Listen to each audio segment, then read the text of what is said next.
খবর ঢাকা থেকে রিলে করে শোনানো হলো। বাংলাদেশ বেতার সিলেট। এখন শুনবেন স্থানীয় বাংলা খবর। আসসালামু আলাইকুম। বাংলাদেশ বেতার সিলেট সংবাদ পড়ছি শামীম আক্তার। বিশ্ব শিশুশ্রম প্রতিরোধী দিবস আজ। 2002 সালে সর্বপ্রথম দিবসটি পালন করা শুরু করে ইন্টারন্যাশনাল লেবার অর্গানাইজেশন। শিশুশ্রমের কারণে বাচ্চাদের দুর্দশার কথা তুলে ধরাই ছিল তাদের উদ্দেশ্য। এবছর দিবসটির বৈশ্বিক প্রতিপাদ্য প্রতিশ্রুতি অনুযায়ী কাজ করে শিশুশ্রম বন্ধ করি। দিনটি পালনে শিশু ও শ্রমিকদের সংগঠনগুলো বিভিন্ন কর্মসূচি পালন করবে। এ উপলক্ষে রাষ্ট্রপতি মোহাম্মদ শাহাবুদ্দিন এবং প্রধানমন্ত্রী শেখ হাসিনা পৃথক বাণী দিয়েছেন। দিবসটি উপলক্ষে সারা দেশের মতো সিলেটেও আজ নানা কর্মসূচির আয়োজন করা হয়েছে। কর্মসূচির মধ্যে রয়েছে র্যালি, আলোচনা সভা ও সচেতনতামূলক প্রচারণা। সরকারের আশ্রয়ণ প্রকল্পের মাধ্যমে ঈদের আগেই মাথা গোঁজার ঠাঁই পাচ্ছেন সিলেটের 4 উপজেলার 183টি ভূমিহীন গৃহহীন পরিবার। এরই ধারাবাহিকতায় গতকাল সকালে গণভবন থেকে প্রধানমন্ত্রী শেখ হাসিনা ভিডিও কনফারেন্সের মাধ্যমে সিলেট সহ সারা দেশে ভূমিহীন ও গৃহহীন পরিবারকে জমি ও ঘর হস্তান্তরের শুভ উদ্বোধন করেন। পাশাপাশি হবিগঞ্জ ও সুনামগঞ্জ জেলার সব উপজেলা সহ দেশের 70টি উপজেলা গৃহহীন ভূমিহীন মুক্ত হয়েছে। পঞ্চম পর্যায়ে দ্বিতীয় ধাপে সিলেটের ওসমানীনগর, বিশ্বনাথ, বিয়ানীবাজার ও গোয়াইনঘাটে 2 শতক জমি সহ পাকা ঘর প্রদান করা হবে।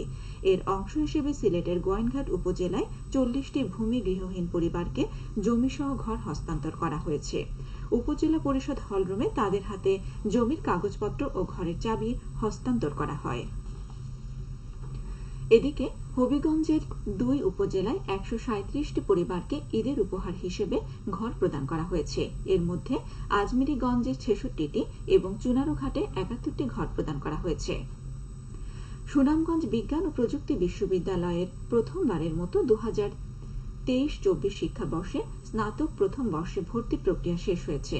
160টি আসনের মধ্যে প্রথম দফাতে ভর্তি হয়েছে 151 জন শিক্ষার্থী।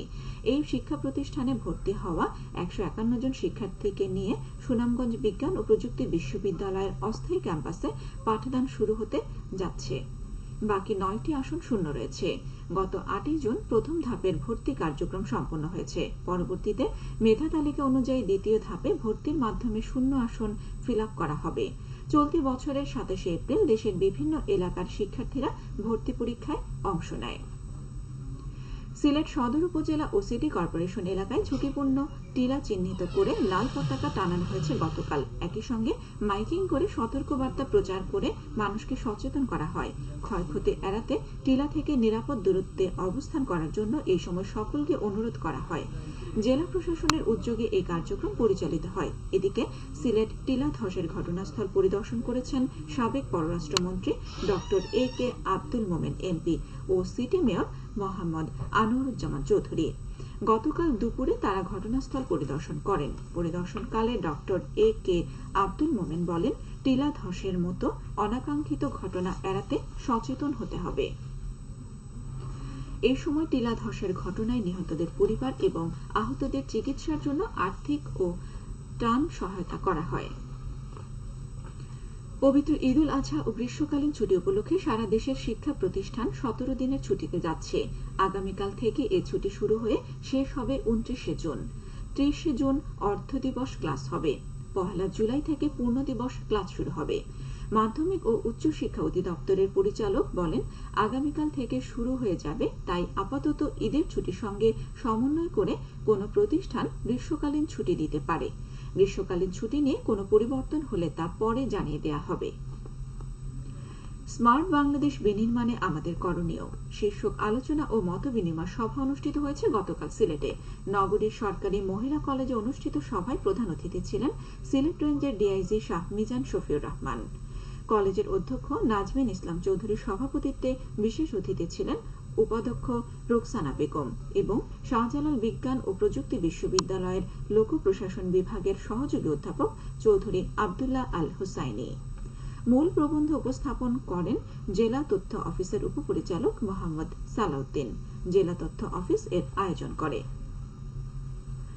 ভূমি সেবা সপ্তাহ উপলক্ষে স্মার্ট বাংলাদেশের স্মার্ট নাগরিকদের স্মার্ট ভূমি সেবা সম্পর্কে অবহিতকরণ সভা অনুষ্ঠিত হয়েছে গতকাল সিলেটের গোলাপগঞ্জে।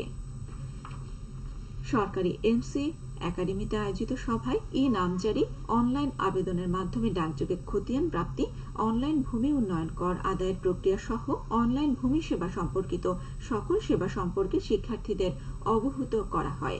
উপজেলা প্রশাসন এই উদ্যোগ নেয়। ডিজিটাল বাংলাদেশ গড়ার লক্ষ্যে উঠান বৈঠক অনুষ্ঠিত হয়েছে গতকাল মৌলভীবাজারের কমলগঞ্জ উপজেলার শমশেরনগর ইউনিয়নের সতীর ছিরগাঁও গ্রামে।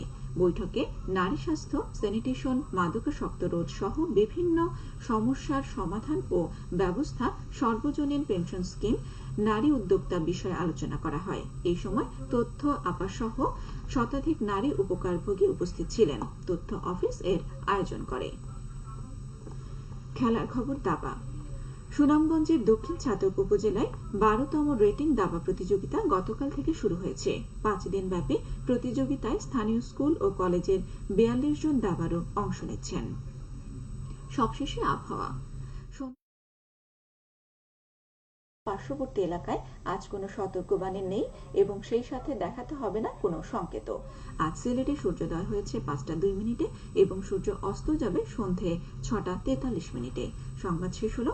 আমাদের পরবর্তী স্থানীয় সংবাদ প্রচারিত হবে বিকেল 4টা 30 মিনিটে।